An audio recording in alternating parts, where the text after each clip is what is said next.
Power lines. They're big metal triangles in the sky. But why are they high voltage? You might think that power and voltage are pretty much the same thing, that you need one to have the other. That's close, but there's more to the equation. Actually, here's the equation now. Power is equal to the amount of charge that travels in a second times the energy of that charge. Electrical current is just another way of saying charge per second, and voltage is defined as the energy per charge. So as you can see, power is equal to current times voltage. You can have high voltage without high power. Old tube TVs needed hundreds or thousands of volts to accelerate electrons to a screen. So you need both voltage and current to send power.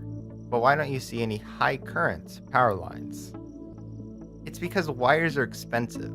You see, no conductor is perfect, other than maybe superconductors, but let's talk about that in a different video.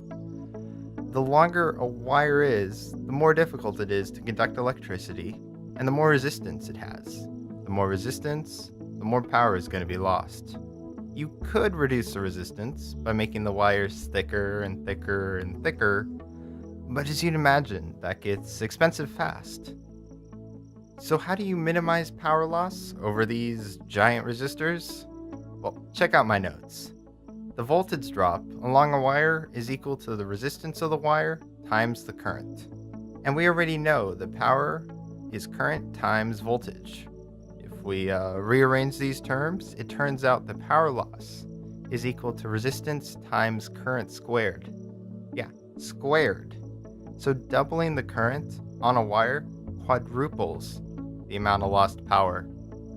Let's see how this balances out.